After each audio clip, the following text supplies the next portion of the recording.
Welcome to The Grand Balance, a bi-weekly podcast hosted by two working grandmas navigating the beautiful chaos of work and family.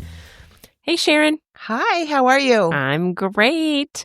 Before we get started, you were teasing me on our last episode about compression socks and how I was saying how ugly they were, and you were teasing me like, come on, just wear black. They put them under your pants. Correct.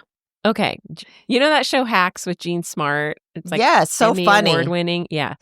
So on an episode, it was season 2, episode 3 or something, she is talking about a line of compression socks that are more fashionable. So it's not just me. Oh my gosh, that's so funny. She's also 73 and she's a mother of 2 and single mom because her husband died. So she's kind of a pretty cool woman, by the way. Yes. Well, I have some very exciting news. Oh, what? We are having another little girl. Yay! We, meaning my daughter. That's right. No, it's a family affair. Yeah, super, super excited. She should come around the end of the year. So there'll be 2 little girls, 2 sisters. So, which makes me very happy because I had a sister and I love the whole sister dynamic. Oh, and her bestie for will life. Yeah, her husband will be girl dad. Yep, for sure. That's cool. And they'll be about, 22 months apart, 21 months apart? Yeah, about 22. Yeah, it's about close to what my grandson and granddaughter are. That's great. Well, congratulations. Yes, we were convinced. Myself, my daughter, and my son were convinced it was a boy. And everyone else kept saying, no, it's a girl.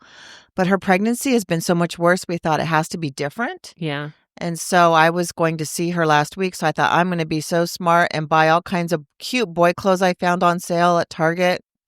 And so I bought all kinds of stuff only to get home to find out, oops, not a boy. So I had to run right back and return everything. So what I didn't take into consideration with girls is I thought I was going to save all this money by returning the boy clothes and not really but want to buy because I'd already purchased so many girl clothes. The little matching sets of the 2 girls. So you have the toddler dress and the baby that matches. They do? Oh, so you just a whole nother level of temptation for me. That's funny. I didn't take that into consideration at all. So, of course, I did not come out with a credit. I came out with a bag full of matching sets.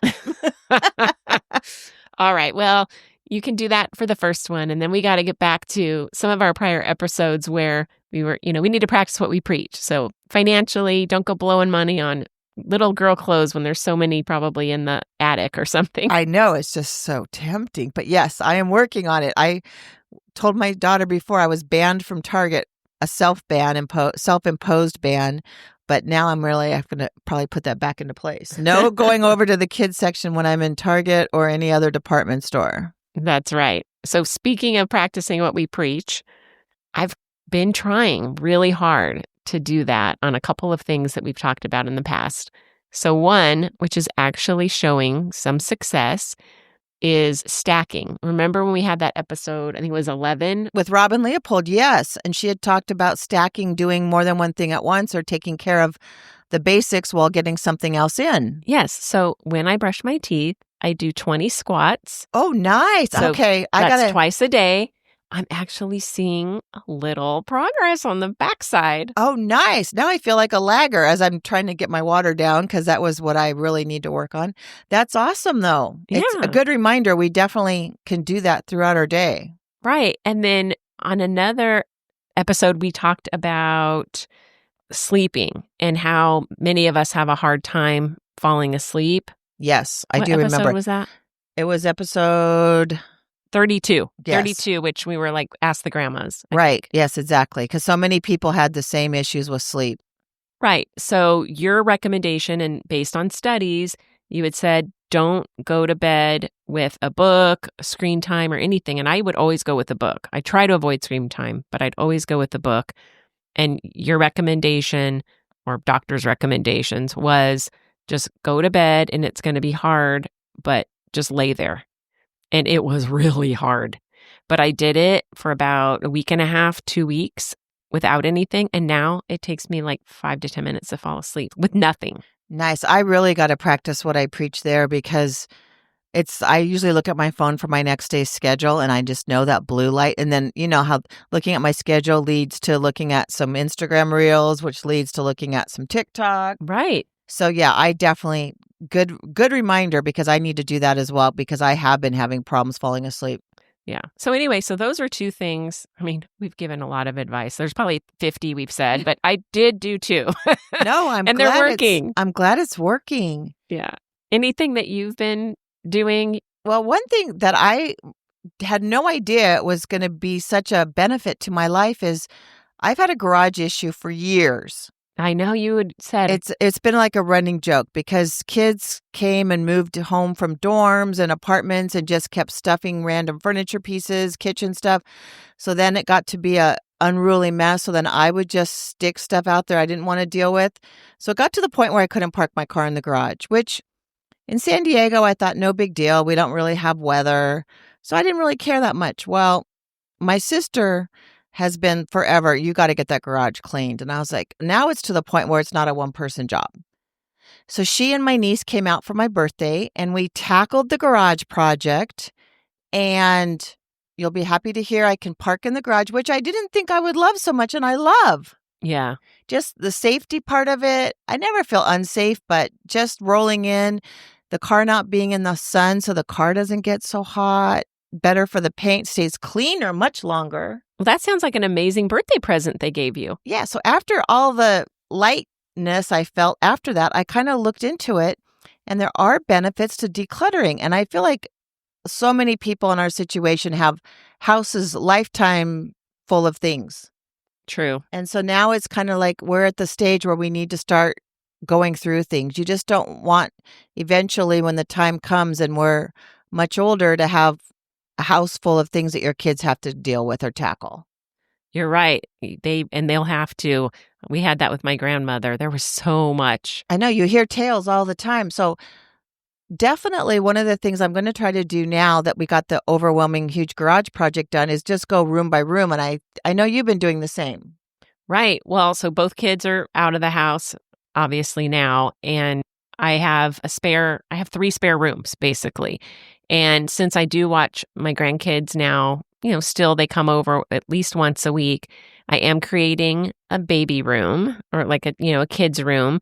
So one of the 3 spares will be that. And then I'm redoing the two guest rooms now. I have 2 guest rooms, and just going through the closets, I had all my daughter's old dresses from like 8th grade dance to prom to, all of that. I got rid of those, donated the nice dresses. Right. I need to do that as well for my daughter. And then I started to do my son's, and I'm sending him pictures. Like, can I get rid of this or that? He's like, you didn't do that with your sister, his sister. And I'm like, yes, I did. So it's a balance, because the kids still, it's adults. They don't want to take it, but they don't want to let everything go. So I do still have a few things, but I am cleaning out everything. No, it's so nice. Well, and it's also a big dilemma, because like your daughter, like my daughter, has her own home, her family, where my son isn't settled in his lifetime home. So True. It definitely still looks like he lives at my home, but I figured that's just one room. I can put that last on the agenda and just let that sit. But many other things. You can still clean a lot of it out. Oh, like, there's 100%. a ton of stuff. And he said, yeah, get rid of all this stuff. So oh, nice. I'm trying little by little once a week to get it out, as much as can fit into our trash can, basically, or donation bag or whatever. I was just going back and forth to Goodwill, or the Buy Nothing group. I've been giving a ton of furniture away that way, which has also been nice to know that it's getting repurposed and someone else can use it. So what they're saying with decluttering, besides the practical and lifestyle benefits you get from just not having a cluttered space, is you do sometimes notice less stress and anxiety. The visual clutter can increase feelings of being overwhelmed, which I feel is so true. Every time I looked to that garage, I felt overwhelmed.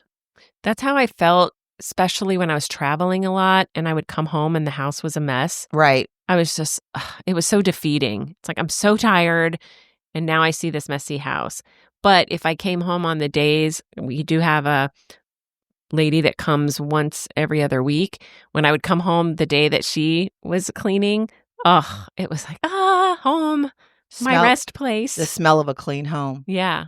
Besides, when you're organized and decluttering, you find you might have a better mood and sense of control. And I agree with both of those. I was very uplifted by walking into an uncluttered space. And I did feel like not even so much a sense of control, but not the lack of control when looking at it. Like it was such a huge project. So I think that hopefully will encourage all of you out there to start maybe decluttering some things so it's not such an overwhelming task. Do it step by step.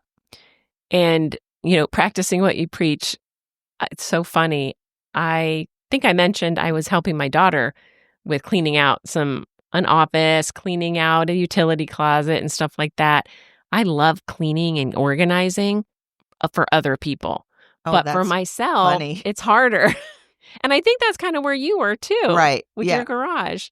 Yeah. It was so helpful to have someone. And I'm too, like, I love being organized. I love organizing things. But then it gets to the point where it's just too much in your brain, too much to think about. And I'm so grateful to my sister and my niece because I don't know if that project would have ever been tackled. Yeah, because we had talked about it, and I'm like, just let me know and I can come over. But I know. it's never happened. So It was more I'll than a miss out on one-day it, project. but- It was more like a weekend project. Yeah. Well, congratulations. I know that probably is a big weight off your shoulders. Yes. And I too, I have a baby room in my house now for when the kids come to visit. And I'm very excited because now we'll have 2 little ones. I know. And we were even talking about that. They probably won't nap together. So we'll still have an extra playpen somewhere else in another room. But at least we have the space. We're very blessed to be able to accommodate that. So, which brings me to my fabulous find. We'll do it earlier than normal. We were traveling this past week, and my daughter and son-in-law and the baby met up with us. And she had so many problems in the past sleeping in a pack and play. Is that right? I always mix it up. It is pack and play. I always do it wrong, so I always check. So what they did was they got this mattress that you can put into the pack and play, and she slept like a champ in it. What a difference. So we can link that if you have travel needs or when the baby comes to visit you and you're having problems with getting good naps or nighttime sleep in a pack and play. This was just something that rolled up almost like one of the mattresses that kind of expand when you unroll it. Yeah, but can it roll up tight or is it a big No. haul when you're can you put it in luggage or? Oh yeah, they packed it. Cool. It doesn't roll up super small, but it rolls up definitely packable. Yeah. And then it kind of is compressive, so you can kind of just use like a bungee cord or something to hold it all together. I'm going to say it's probably like the size of a notebook that's maybe 4 inches thick. Oh, wow. That is small. Yeah. So it's not even like a yoga mat. No. Much smaller than that. Oh, okay. But I just thought it was such a problem traveling or being out of town with her because she wasn't taking good naps or she wouldn't sleep very long or it took a long time for her to go to sleep. And I thought, wow, this was very helpful. The other thing that's really helped, I know we've talked about before with babies napping on trips or not in their own homes, is the blackout curtain, which is another thing that helps her a lot. Oh, we have that in our place too. Yeah, I never use that with my kids and I figured they'd need to learn how to sleep where there's light. But I will say, looking on to the new way of doing things, the dark room is helpful. It helps me as an adult, so why wouldn't it help a baby? I know. It makes all the sense, and I guess I was just being stubborn all this time, but I have noticed a huge difference with that. So those are 2 things, but the fabulous find, I hadn't really heard of it, so I thought that was something good that might help others. Yeah, I think I'm going to get one because we're going to have that issue where my grandson's in the crib, but we'll need to have the pack and play for my little grandbaby. Right. Yeah, so. Especially with 2, you don't necessarily want 2 cribs in your home. That's right. Okay, well, thanks for that fabulous find. Moving on, I had a pretty cool week. I had 2 conferences that I attended this week, and one was, I'm in technology, and so one, I was on a panel regarding cybersecurity and resiliency. So when let's say a hospital gets attacked from a cyber attack, instead of stopping operations, how can they keep operations going? So it's, the business that I'm in. And I was really intimidated not intimidated, and I'm being very vulnerable right now to the audience because I'm a female executive and I had to speak with a gentleman who had long career in the FBI, their cybercrime division. Oh, wow. And he was a Naval Academy grad. He goes into the FBI for 20 years. He's worked for huge firms like Google and, all of that. And then I'm thinking, and then it's me, right? I have had a long career, 30 years, and I have this constant issue with imposter syndrome. Have you heard of that? Oh, I've totally heard of it. And my question is, do you think you feel it because of gender or just in general? I think it is gender, and it's really a big issue with women in tech, women in science, women in certain types of careers too. Right. Well, there's just so few of them. Well, and that's the issue. So there were so few of them. There's much more now, which we'll talk about in a minute. But, I was telling my daughter the night before I had to do this presentation, I said, I'm kind of nervous because of whom I'm pairing up with. And another woman that I work with who has been on this podcast to talk about cybersecurity and safety for your kids, she's a lifelong cybersecurity professional. And I'm always going to her and saying, hey, here's what I think. Here's, how I think this should be done. And she always gets on my case about, why do you keep doubting yourself? You know it. Stop doubting yourself. And so I have to keep reminding myself that. And so I was looking it up, like, why do we do this? And some of it is our upbringing and our social conditioning. Many girls are raised to prioritize humility and cooperation, not self-promotion or assertiveness. Not even raised so much. Society tells us that too. Exactly. And so there's, this culture out there. And then you have the lack of representation because, like you said, there's only a few women that do some of this. And this can be in many different industries. It's not just tech. But any women that kind of grow up and become their, business owners or in senior leadership roles or whatever, there's this doubt that they have in the back of their mind. So I was feeling it. The presentation went fine. Oh, good. And once I got up on stage, it went away. But it was just this anxiety that I had the day before. And, folks came up to me after, oh, you were amazing. You're so natural, all that stuff. So I'm like, okay, I feel better now. But why do women put this on themselves? And I think it's something we just have to help other women try to get over. And more importantly, it's something that we should be helping younger women, but also helping our grandchildren too, not fall into that same trap of feeling like they're not as good as somebody else. Or different, because my background was in finance and very male-dominated field as well. And frequently in meetings, in different conventions and so forth, I would be the only female in the room. Mm-hmm. But I took it as a challenge. Like, I know I should be here. I know I'm qualified, and let me show you.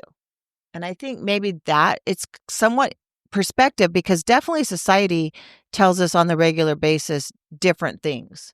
And I think in order to balance that, like you're saying, we need to talk to younger kids, especially girls, and just let them know you can do anything. Right, right. And be there and not have it an issue. And so the next day, so this was one conference I spoke at. Then the next day I went to a women's disruptive leadership conference. Disruptive? What does that mean? It means we're changing things. We're making things happen. Okay. Right? And you guys were doing like some kind of crazy thing I saw on the news. Oh, no. But there was about 220 women in the room. Oh, nice. And very supportive environment. And some of this came up a little bit. And in fact, one of the women was the only head of finance for some bank or something. So she also was the only woman in the room. And so several of us were the only women in the room for so long, right? For years, right? And so we have to, they're saying, they were so uplifting. It was such a great conference. Surround yourself with other ambitious, supportive women who can reflect your strengths back to you. Like, you need champions. Well, that's what And we didn't have that. Right. And that's exactly what I was just going to say. We need to normalize women supporting women, because often you'll see, like, if someone's in the public eye and made a mistake, a female, it's other females that rip them apart, which is really sad to me, because females need to be supporting females. And let's normalize that. Well, and I think it's much better. But if you remember that book, Lean In by Sheryl Sandberg, she was the COO of Facebook years ago. Right. She said that was what was going on. And the reason was because there were so few opportunities. And so they had to fight for that one chance to get that role that a female might get in a male-dominated field. Right. So they had to compete against each other. So you had to compete. But you're right. I think we're trying to get past it, but there's still that issue. But what this woman said, which I thought was so great, was not only, we need to support other women, especially the younger generations, but to have a voice. And, men may think women talk too much, or they just feel like because they have to be heard, they're coming across as assertive and things like that. And one piece of advice she did share that I took to heart was speak calmly and in few words, but whatever you say, make sure it's something that's important so that they have to listen. And so they don't feel like you're just talking to get your voice heard. Yeah, that's a good tip, because definitely I think when women are starting out, they have to understand they may encounter some bias, but move on. Like, that doesn't have to be the norm. Yeah, embrace it. Right. And that's what we need to start doing. And in fact, I, told a story. My daughter, who's 30 now, oh gosh, this is probably 7 years ago or something. She was going to interview for this company that had, or was interested in it. I can't remember what part of the process she was in, but they had an all-male board, an all-male executive team, and she was going to interview. And I said, I don't think you should, because you're not going to be given the opportunities that you want with not having a female advocate. And the women said, we have to, because if we don't, we're never going to get in. We're never going to make that absolutely change. And it gives you experience of how to handle that exact scenario. So when you're faced with it, you've been there before. You know what to do. You're more comfortable in it. Right. So it was very uplifting, but then I was thinking back to my imposter syndrome, and then it started making me think, why we do this. And one of the things that women do because of imposter syndrome, part of it is they struggle to accept compliments without minimizing them. And I do that all the time. And I know you do that too. I do? I'll say, oh, you look great today. I love what you're wearing. And you'll be like, oh, it was nothing. Oh, no, I'm just, really? Yeah. Okay. So that's got to practice what we preach and work on it. Yeah. And so that's what they're saying is like cultural conditioning. So from a young age, many women are socialized to be modest, agreeable, avoid being arrogant or conceited. So if somebody compliments you, I mean, we're talking about looks, but right. Your looks, it's like, oh no, but this, or but no, I still have wrinkles, or but that. But in business, same thing. Like if they say you did an amazing job leading that project, oh, but it was a group effort and we all did it and it's not me, it's the team. Like we think we're being so supportive, but in fact, we're removing our own accomplishments. Interesting. So we just need to say thank you. Yeah. So how to practice. So this is what they say, how to shift the pattern. Practice saying thank you and zip stop it. There. Yep. Zip it. No self-deprecation needed. The other thing to make it more natural and to start getting used to it is writing down compliments you receive and then read them so that it's more conditioning for yourself. And the other thing is you start practicing what you're preaching, right? If you're feeling that way, you start praising others and just being more generous with others and how you praise them so that you can start accepting them too. I agree with that. The only side note I would put to that is every once in a while, you'll be around someone that is just continually complimenting, and then it comes off as very insincere. Oh, okay. So, I mean, I would definitely do it as long as you're being genuine. But I think I have noticed with it, not a lot, not oftentimes, but occasionally you will come across someone that just seemingly they're trying to think of the next compliment rather than really being engaged and listening to what's going on. Yeah. So instead of saying, if somebody compliments you for your job well done, oh, it was nothing. I got lucky. Thanks, but I messed up on that one part. Just be gracious and confident. And that's what they're saying. So thank you. I really appreciate that. Or thanks. I put a lot of effort into that and it means a lot that you noticed. Oh, I like that response. Yeah. Or even thank you. I'm proud of how it turned out. So just being that and affirming your strengths. So I'm glad you noticed. It took a lot to get here. Like I worked hard for this. So not sounding arrogant, but reflecting on. But acknowledging the effort. That's right. Right. And then just, be warm and human. So that's so kind of you to say thank you. And then that's it. So I think that's a really important thing because we have to start feeling more confident as women, especially working women in the workplace, of our accomplishments and all the great work that we do. Right. And like you said, encourage the younger generation to have this confidence and feel like they should be part of the room. That's right. So let's talk a little bit about how we can help our grandchildren, even our daughters and sons as well. But what can we do to make sure they don't feel that way? So we do have a unique opportunity because we're with them and we're the positive influence in their life. But we can build that self-esteem for them. So research shows that kids who receive process-oriented praise, focused on effort and their persistence to get things done, are more motivated, resilient, and confident. And not always just complimenting what their appearance is. Yeah. So in contrast, they say, so this is what I was talking about is process-oriented praise. In contrast, there's person praise, which is like, you're so smart, right? So if you say something that's like, it's always that way, then it can create pressure to always succeed. And that's what leads to imposter syndrome, they say. Oh, that's interesting because I'm very conscious of making sure and complimenting task-oriented things rather than, oh, you look so pretty or you like that sort of thing, because what they're doing and if they're working hard or if they're following directions, I think that's such a good area to compliment because it just encourages more of that. Your appearance, you can't help.